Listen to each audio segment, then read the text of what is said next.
te remercions, Jésus, pour ce soir que tu nous accordes dans ta présence.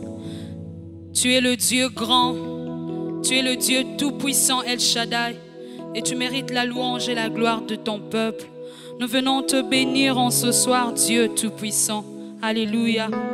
Le Bible déclare, car l'Éternel est un grand Dieu. Il est grand au-dessus de rois. Alléluia. L'Éternel est grand et très digne de louange. Il est redoutable par-dessus tout le Dieu. Toi le Dieu grand, toi le Dieu digne de louange. Nous venons t'élever, nous venons t'adorer, Seigneur. Reçois notre louange. Alléluia. Ozanzambe monene na yango toneto likombo na yo Yesu. Alléluia.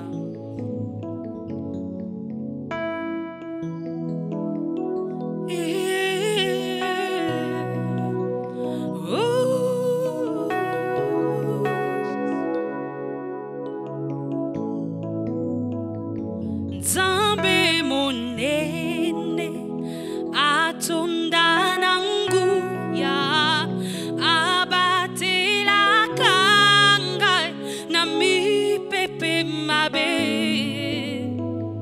Nzambe monene mosikoli nanga ye makasi nanga libela kumama.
Est-ce que tu peux élever ta voix et commencer à bénir le Dieu grand? Est-ce que tu peux élever ta voix avec nous et que tu bénisses les dieux véritables, les créateurs du ciel et la terre? C'est lui qui dit moi et la chose arrive, que de voix se lève dans la présence de Dieu pour adorer El Elyon, le Dieu très haut, Nzambe monene, le Dieu redoutable. Alléluia.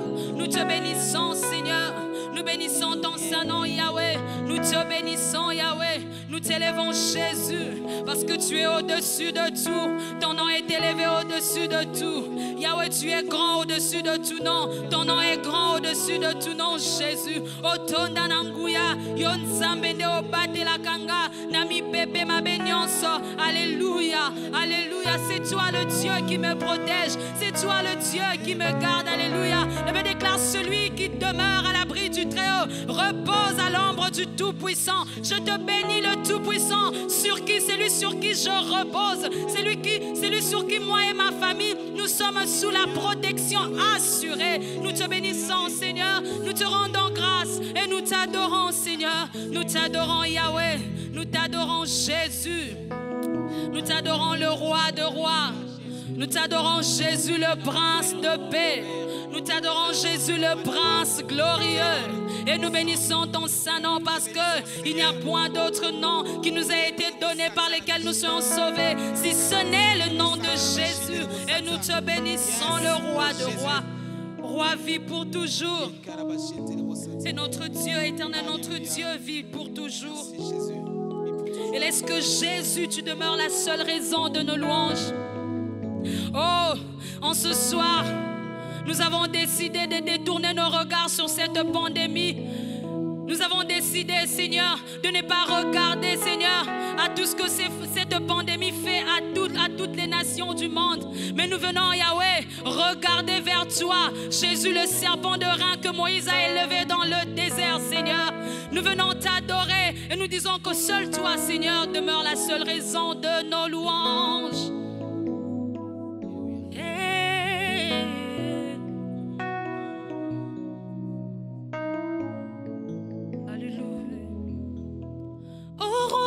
Pour toujours, et que Jésus, le Fils de ton amour, demeure la seule raison de nos louanges.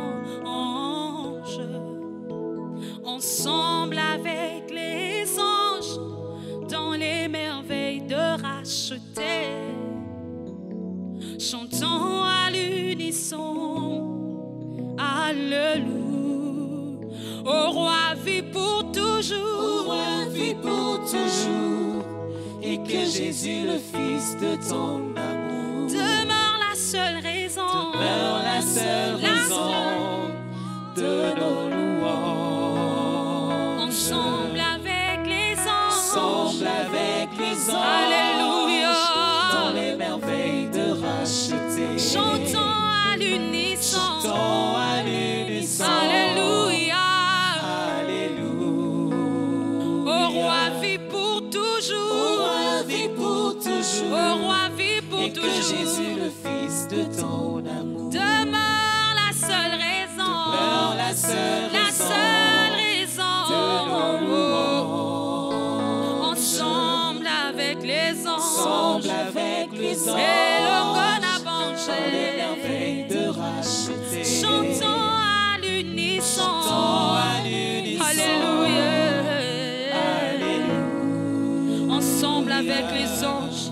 Ensemble avec les anges, dans les merveilles de racheter, dans les merveilles de ceux pour qui Jésus est mort à la croix de Golgotha, dans les merveilles de ceux pour qui le sang de Jésus a arraché du péché. Alléluia. Nous t'adorons, Seigneur. Nous t'adorons, Jésus. Nous t'élevons. Rebroko setere baba. Indana mayondo robro shetere bébé. Rebro sandana baba boshe ya baba. Nous t'adorons, Seigneur. Nous t'adorons, Jésus. Nous t'élevons, Seigneur. Tu es digne de nos louanges. Nous t'élevons, Seigneur. Seul toi est le centre de nos louanges, Jésus. Vis pour toujours, Seigneur. Fandana ngwende na olibela na libela Yahweh. Eh Yesu, Yesu, Yesu. Yamba lokumu. Chantons revêtus de gloire, de puissance et de magnificence, éternel, tu es saint. Oui, dans nos cœurs, tu es si précieux. ton trône est dans le ciel, dans les cieux. À jamais. Tu es saint. Seigneur, revêtus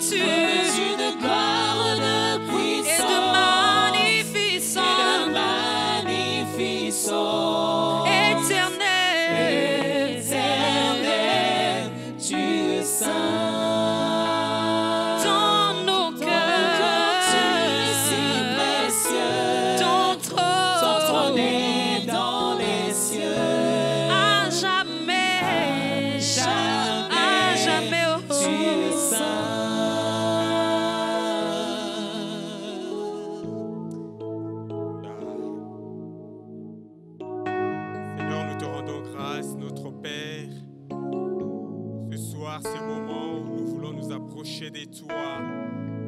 Merci pour ta fidélité. Toi qu'il t'a plu, Seigneur, en ce jour, de nous donner ce souffle de vie. Nous te sommes reconnaissants et nous voulons te recommander ce moment d'étude biblique. Sois avec nous et assiste-nous, Seigneur. C'est dans le nom de Jésus, ton Fils, que nous t'avons ainsi prié et nous disons Amen. Amen. Que le nom du Seigneur soit béni pour ce jour de mercredi, le jour de notre étude biblique. Eh bien, ce jour est un jour particulier parce que nous ne sommes pas dans notre formule classique, dans cette étude biblique classique, parce que nous tous nous connaissons, nous sommes dans une période où le monde est secoué suite à cette maladie Covid-19. Nous voulons méditer un peu un passage que nous trouvons dans les livres d'Exode 13, à partir du 17e verset jusqu'au 22e verset. Exode 13, 17 à 22. Nous lisons la Bible. La parole de Dieu nous dit ceci.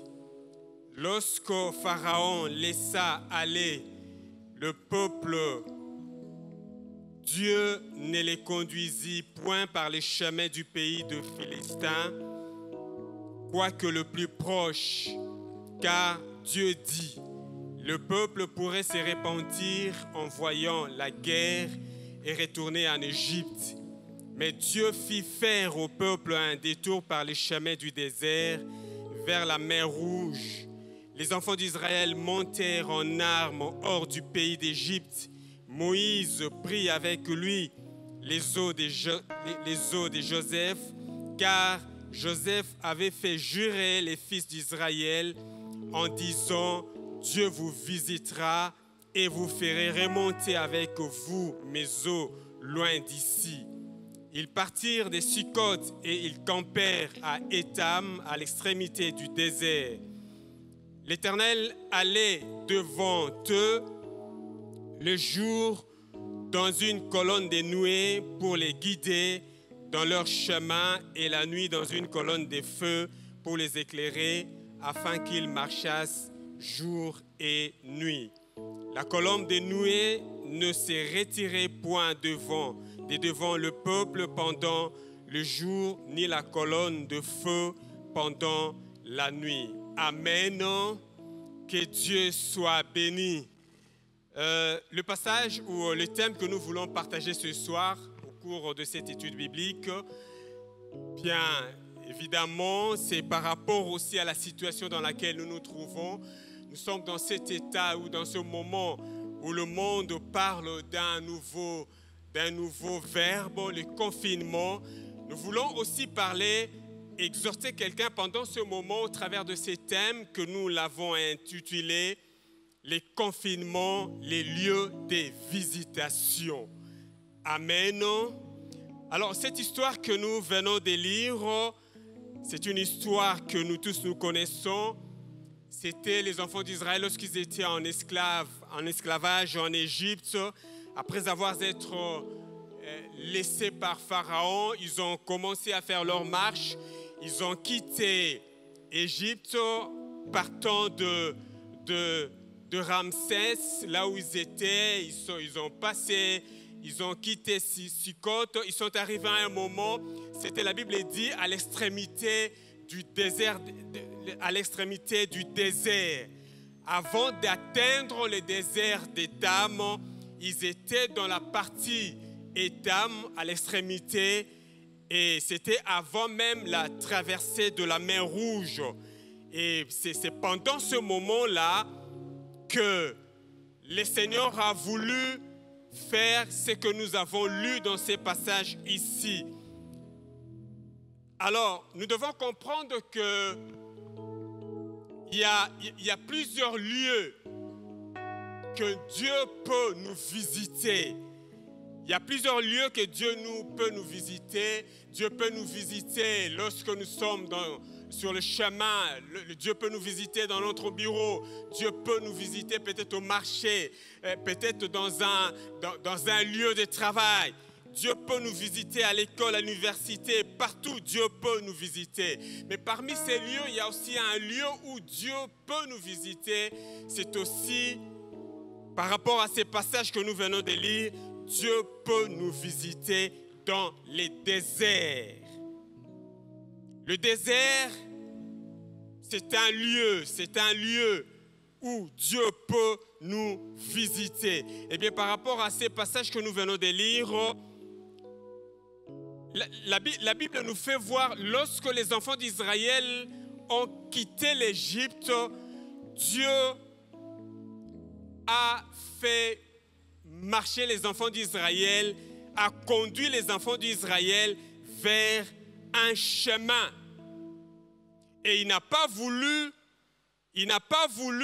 les faire conduire vers le chemin, comme la Bible nous dit, lorsque Pharaon laissa aller le peuple, Dieu ne les conduisit pas par le chemin du pays de Philistins, quoique le plus proche. C'était les chemins les plus proches, les chemins les plus courts, les chemins habituels. Mais Dieu n'a pas voulu faire conduire les enfants d'Israël par ce chemin. Pourquoi? Ce chemin avait une caractéristique. Ce chemin, c'était un chemin de fertilité. Il y avait plein de mouvements, de commerce. Bien que ce chemin était un chemin le plus court, d'ailleurs c'était un chemin habituel. Tout le monde passait par ce chemin, tout le monde montait par ce chemin. C'était un chemin qui était un chemin où il y avait de mouvements, il y avait la fréquentation, une forte fréquentation. Mais nous devons comprendre que Dieu n'a pas voulu que les enfants d'Israël passent par ce chemin. Quoique ce chemin était un chemin le plus court, mais Dieu n'a pas voulu faire passer les enfants d'Israël. Aujourd'hui, le chemin du pays des Philistins peut symboliser plusieurs choses. Aujourd'hui, dans nos vies, c'est ce qui est habituellement, c'est ce que le monde est en train, s'est habitué. Le monde est arrivé à un moment où tout marche. Il y a les commerces, il y a des trafics partout. Il y a des choses qui se font habituellement. Et voire même dans nos cultes, nous sommes en train de voir des choses qui sont toujours habituelles. Nous sommes peut-être arrivés à un moment de routine. Mais Dieu n'a pas voulu faire passer les enfants d'Israël, ou conduire les enfants d'Israël vers ce chemin. La Bible nous dit, Dieu fit faire aux enfants d'Israël un détour par le chemin du désert. Bien-aimés dans le Seigneur, nous devons comprendre que le désert, ce chemin de désert est un principe spirituel. Et c'est aussi dans notre vie en tant que chrétiens, nous pouvons passer aussi par ces principes spirituels qui est les déserts. Eh bien, nous voulons peut-être commencer par la définition, une petite définition sur les déserts. Nous connaissons les déserts. C'est peut-être le premier point que nous allons aborder, la définition du désert. Eh bien, le désert, c'est un lieu ou une terre aride, une terre inhabituelle. D'après la pensée de la Bible, c'est un lieu aride. Mais nous pouvons peut-être chercher à savoir c'est quoi un lieu aride ou une terre aride. Un lieu aride, c'est un lieu ou une terre qui est dépourvue d'humidité. C'est un lieu où il n'y a pas de fertilité. C'est un lieu où il y a manque de vie, où rien ne marche. Et c'est pratiquement cette période. Nous sommes arrivés aussi à cette période où mondialement, sur le plan mondial, nous vivons également dans un arrêt, où il y a des choses qui ne marchent plus, il n'y a plus de vie. Et si vous regardez un peu, nos villes n'ont plus de vie. Donc la vie n'est plus même dans la ville. Nos rues aujourd'hui sont devenues désertes. Les avenues sont devenues pratiquement désertes. Il n'y a pas de vie. Mais nous devons comprendre que le désert ou le moment dans lequel nous passons aujourd'hui ressemble aussi à ces déserts que la Bible est en train de nous parler, de nous dire en tant que principe. Je veux peut-être ce soir encourager quelqu'un à comprendre que cette réalité que nous vivons aujourd'hui, c'est dans la volonté de Dieu. C'est peut-être difficile à comprendre ou à croire que c'est Dieu qui a voulu ce moment dans nos vies. C'est un principe et Dieu l'a voulu. Il a voulu que nous passions, mais pour des buts, pour des raisons bien précises que Dieu a voulu que nous passions par ces moments de désert. Le désert, je peux aussi le définir dans 3 sens. Le premier sens de ce mot désert, le désert a l'essence de se déshabiller. Lorsque la Bible parle du désert, la Bible fait allusion à ces sens de se déshabiller. Donc nous pouvons comprendre aussi que lorsque une terre est dans un état aride, dans un état du désert, cette terre a perdu sa beauté. Nous pouvons également parler d'une ville qui est dans un état de désert, c'est une ville qui est déshabillée de sa belle robe. Et nous le voyons aujourd'hui un peu partout. Il y a des villes qui sont devenues désertes. Il y a des villes où il n'y a pas de vie. Donc des villes aujourd'hui ont perdu leur beauté. Il n'y a pas de mouvement, il n'y a pas de commerce, il y a des bureaux qui sont fermés, il y a des églises qui sont fermées. Le mouvement, on n'a plus de mouvements habituels. Le mouvement aujourd'hui est dans un seul sens, où tout le monde a les regards tournés vers les hôpitaux pour écouter le nombre de malades, le nombre de ceux qui sont atteints de cette maladie, le nombre de morts, combien sont morts. Donc, ces confinements, c'est aussi un désert, a un sens. Peut-être, bien-aimés, dans votre vie, vous vous trouvez également dans cet état de désert où votre vie a perdu le sens. Vous avez perdu votre belle robe, votre habitude de tous les jours. Mais vous devez comprendre, bien-aimés, que ces moments tombent dans le principe divin. C'est Dieu qui a voulu que ce moment soit ainsi. Deuxièmement, le deuxième sens, sur le plan religieux, le désert peut avoir l'essence d'une âme qui se sent plus dans la consolation, dans les exercices de piété, dans des moments de prière.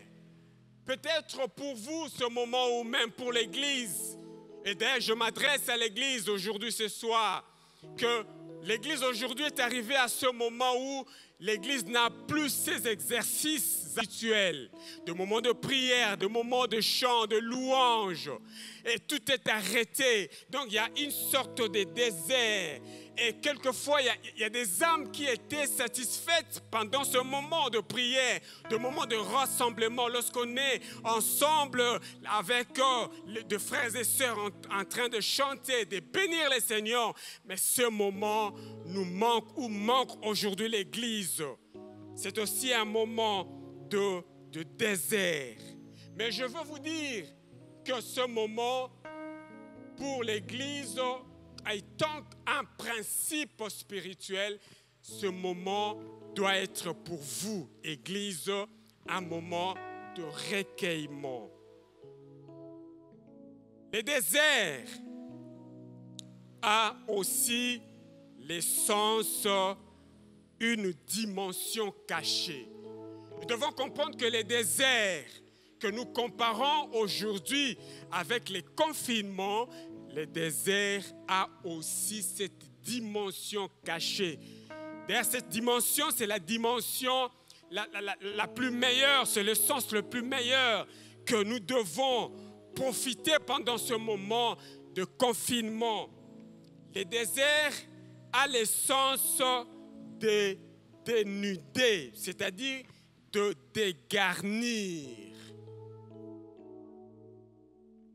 Comme nous pouvons voir ça dans l'électricité, dans la menuiserie, on peut dégarnir un meuble, un immeuble. On peut dégarnir un fil électrique. Et d'ailleurs, cette dimension est une dimension qui conduit à une aventure divine et humaine. C'est-à-dire, c'est une dimension dans laquelle Dieu vient faire une aventure avec Dieu, avec l'homme. Et nous devons comprendre que ce moment, c'est un moment très important pour nous. Bien-aimés, les confinements, bien sûr, ça peut nous faire du mal. Nous pouvons être dans un moment sec où il y a des choses qui sont arrêtées. Nos vies de prière habituelles ne sont plus, mais c'est un moment profitable. Pourquoi? Parce que pendant ce moment, Dieu peut nous visiter. Dieu peut venir vers nous, voir la nudité de notre cœur, de notre âme. Lorsque notre âme est dénudée, dégarnie, notre âme devient ouverte. C'est ces moments-là où Dieu nous visite. Dieu vient voir notre état du cœur. Et c'est ça ce que Dieu avait promis aux enfants d'Israël. Aux enfants d'Israël, au 19e verset jusqu'au 22e verset. Au 19e verset, la Bible nous dit, Moïse y prit avec lui le sceau de Joseph, car Joseph avait fait jurer le fils d'Israël en disant, Dieu vous visitera. C'est ce moment, pendant les déserts, pendant le confinement, c'est un moment où Dieu peut vous visiter. Vous qui êtes dans un état de désert, soyez sûrs que Dieu tourne son regard, ses yeux vers vous, pour vous visiter, pour venir vous habiller, pour venir aussi vous habiller, vous garnir, vous protéger. Bien-aimés dans le Seigneur, ce moment est un moment aussi qui doit être profitable pour vous, ce moment de confinement. Ce moment de confinement, c'est un moment, une occasion de la visitation de Dieu. Et dans ce mot désert, il y a un mot intéressant que je trouvais même dans la définition de ce mot, qui est Nahama. Ce mot ici, dans sa définition, ce mot porte en soi deux aspects. Ce mot désert. Ce mot porte deux aspects. Le premier aspect, le désert peut signifier la douleur, mais dans un autre aspect, le désert peut signifier aussi la présence de Dieu. Par rapport à ces versets bibliques, du 19e verset biblique que nous avons lu. Donc, c'est pour nous faire comprendre que lorsque nous sommes dans le désert, c'est vrai que c'est un moment de douleur, de tristesse, mais c'est aussi un moment où Dieu peut nous visiter. Nous sommes dans la douleur, dans la souffrance, mais aussi il y a la présence de Dieu. Il y a la présence de Dieu. C'est pour nous faire comprendre également que par rapport à cette définition, Dieu est celui qui a toutes les extrémités, soit spirituelles, physiques, même des lieux. Dieu tient toutes les extrémités. Dieu est capable de tenir. Dieu a la maîtrise de la hauteur et Dieu aussi a la maîtrise de la profondeur. Vous pouvez vous retrouver dans la profondeur, Dieu peut vous visiter. Vous pouvez vous trouver dans un état de souffrance, Dieu peut vous visiter. Dieu tient aussi entre ses mains les déserts et l'humidité à la fois. Dieu maîtrise les déserts, Dieu maîtrise aussi la fertilité. Donc, même pendant les déserts, vous pouvez récolter. Pendant les déserts, mon frère, ma soeur, vous pouvez récolter, vous pouvez produire. Pendant ces moments de confinement, vous pouvez avoir des révélations, vous pouvez avoir des choses. Dieu, par rapport à sa visitation, à sa présence, Dieu peut vous aider à produire. Est-ce qu'on peut dire amen? Que Dieu soit béni. Donc, c'est pour nous faire comprendre, bien-aimés, il y a aussi de la bénédiction au milieu de la solitude. Il y a de la bénédiction, même pendant la solitude. Pendant le confinement, il y a aussi la bénédiction du Seigneur. La bénédiction du Seigneur n'est pas loin pendant ce moment de confinement. La bénédiction de Dieu est aussi proche de nous. Il y a aussi la lumière au milieu de la terre ténébreuse. Bien-aimés, ce merveilleux, au 21e verset, la Bible nous dit, l'Éternel allait devant eux le jour dans une colonne de nuée pour les guider dans leur chemin, et la nuit dans une colonne de feu pour les éclairer afin qu'ils marchassent jour et nuit. Mais pendant la nuit, il y a une lumière. Dieu a marché avec ses peuples dans la lumière.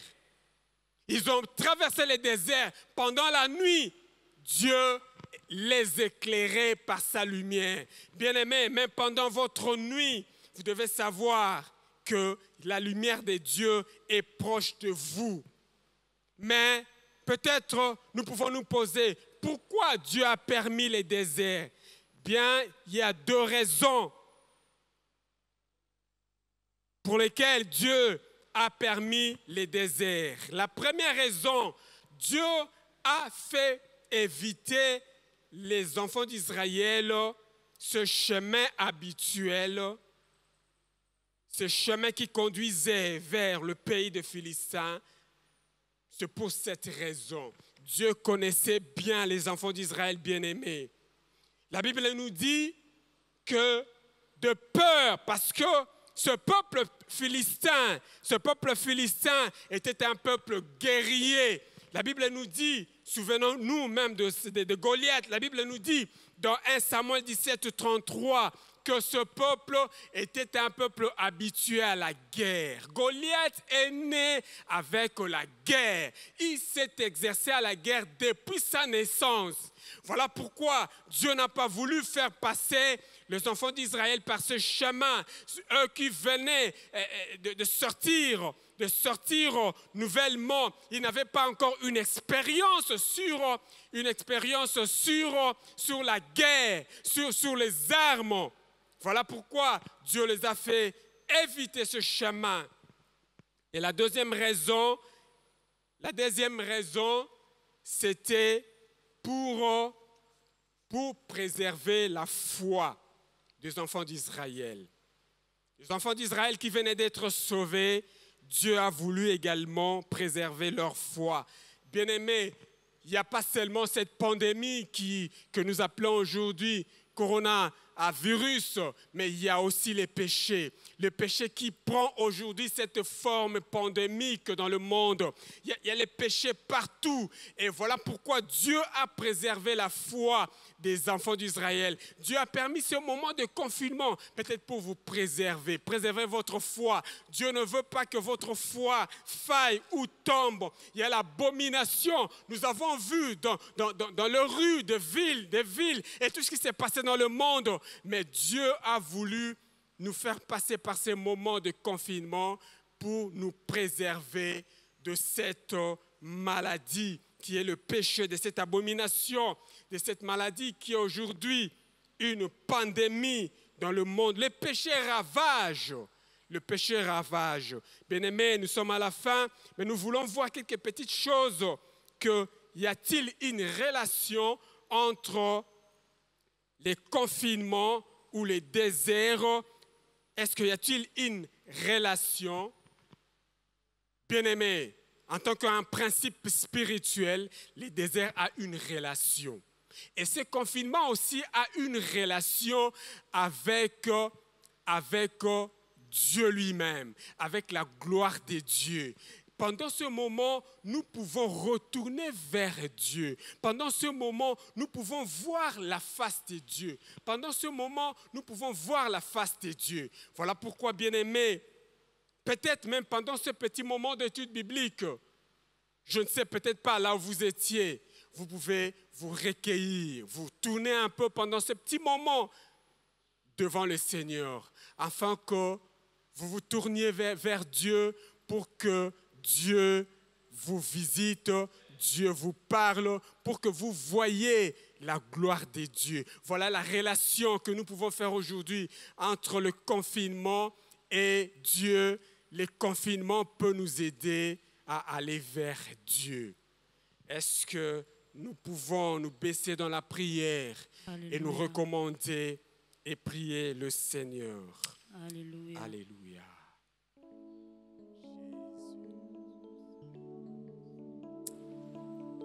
Seigneur, nous te rendons grâce, notre Père. Nous venons de comprendre que dans cette vie habituelle, nous commencions déjà à aller loin de toi. Mais si tu as voulu ce moment, oh Dieu, c'est pour nous rapprocher encore davantage de toi. Voilà pourquoi nous voulons nous tourner vers toi. Oui, prends tout, Seigneur. Oui, prends tout, Seigneur. Entre tes mains, j'abandonne tout avec bonheur. Oui, prends tout, Seigneur.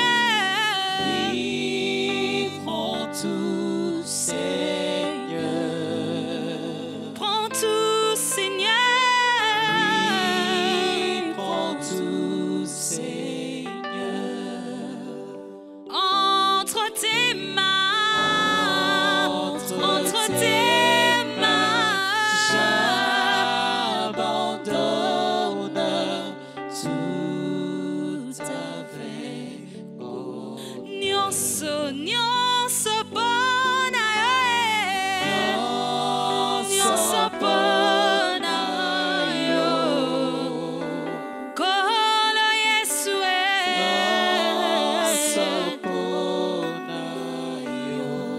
napesi elaka.